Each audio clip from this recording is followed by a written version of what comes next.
Hello everyone, and welcome to a very exciting video on my channel. I'm going to be looking at the trade paperback called Spider-Man: The Vengeance of Venom. As you can see, it has the iconic cover from issue 347 on here with Venom holding Spider-Man's skull.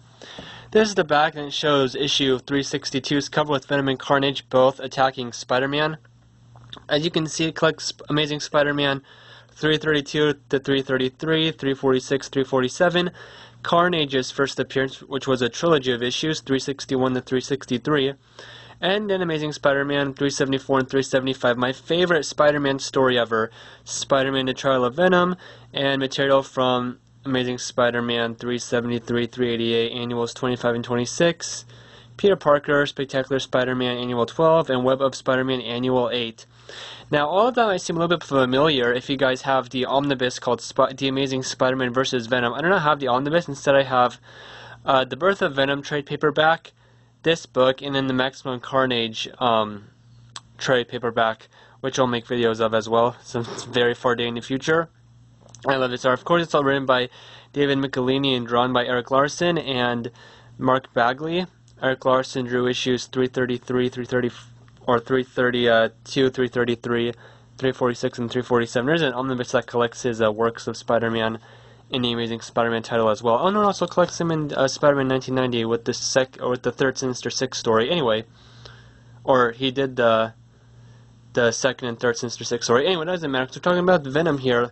Venom has become really popular recently because of the movies and just him being always, like, I think, in my opinion, he's always been Spider-Man's coolest enemy. He's like an opposite Spider-Man, of course, because he has a spider on his chest. I mean, pure black, evil, big eyes, sharp fangs, a mouth, stuff like that. This book came out for $35, of course, Marvel. Duh. You open it up and it shows you some other trade paperbacks that were around at the time. I have this one by Daniel Way. Venom 1 through 18, Venom Dark Origins, I don't have that. Here's the first page right here. Tells you what you're going to get and who the pencilers and writers are in case you get it. As has some material from issue 330 where Venom apparently dies. He's on the operating table. Or I guess this is also issue 330 and 331. Oh, there it is. This is from 330. This is from 331 where Venom was pretending to be dead, but the symbiote was just inside of him, slowing down his heartbeat to appear dead. And when he couldn't open the symbiote, gets to come out, and he's back. And of course, this is a pretty fun cover. Kiss your Aunt May goodbye, Spider-Man, you're going to die. This also has Spider-Man fight Sticks and Stones for the second time. They're a forgotten supervillain duo. So yeah, I really do love this storyline and the writing for Venom. This is really where it started, where Venom, he had 2 appearances before this.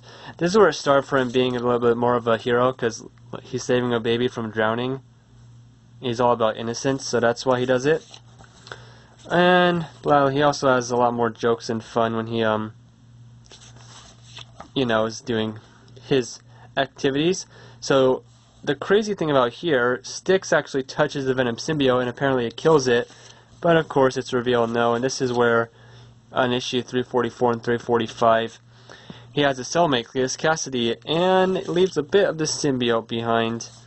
But until then, Venom is back, and yeah, he attacks Spider-Man, and they go to a tropical island where it's seen that, it's paradise for him, and if Spider-Man's dead, he just stays on there, no reason to leave.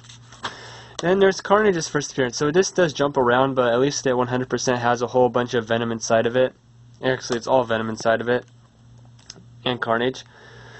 So the trilogy, Carnage is really fun. Spider-Man goes and looks for this guy, and he finds out that he's a lot darker than he thought. The battle world, getting the symbiote removed. Flashback there.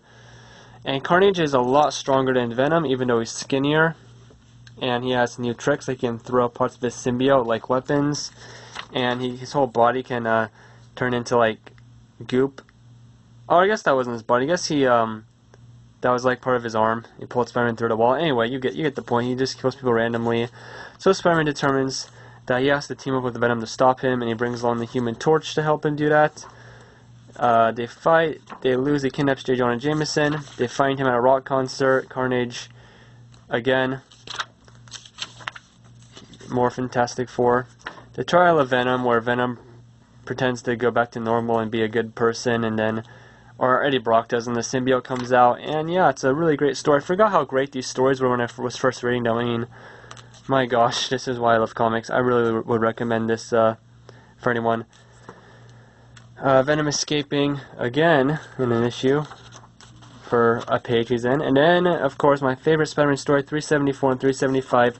Literally the final confrontation between Spider-Man and Venom, where Venom kidnaps Peter Parker's parents, wink wink, and they don't know he's Spider-Man, he doesn't tell them, and they fight, and Venom kind of reunites with his ex-wife, and it turns in the Wild Pack was hired by J. Jonah Jameson to hunt them.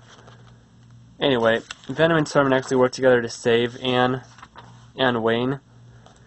And that's when Venom realizes Spider-Man protects innocence. If I kill Spider-Man, the innocence that he'll save will die, and it'll be because of Venom. So Venom's like, okay, I'm done with you, making a deal, and he leaves. So, and then the rest is just flashbacks and other stories for Venom. Like, this is his first kill, his first sort of deal. It's a really interesting story. I'm glad they made this. It's 4 parts. I think one part is in each annual. Or no, maybe it's only 3 parts. I think it's 3 parts. And this is another one. The Lost Days, probably my favorite one, which was in the Birth of Venom trade paperback, is this one from Annual 25, Venom and Truck Stop of Doom.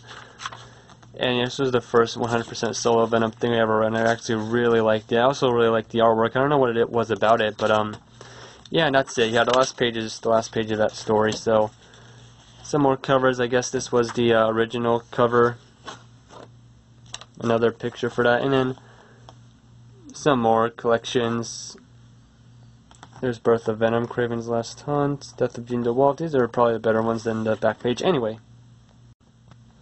this collection just gets better as you read on, and I think that when it comes to writing an artist, it really works for it to be like half and half. Like, the art tells us as much as the story as the dialogue, which I always appreciate, like those stories more. Of course, Venom is one of my favorite Spider-Man villains, definitely top 5. I don't like him more than Hobgoblin or Doc Ock or Mysterio, though. So yeah, this is definitely a must. I know a lot of people really like Venom now because of the movies, and especially when Venom was first appearing, he was everywhere in the cartoons and the video games, stuff like that. And yeah, I think he deserves to be. I'm so, this is really his first time being his own big character, was in these issues when he decided to save people while fighting crime, when he fought Carnage and whatnot.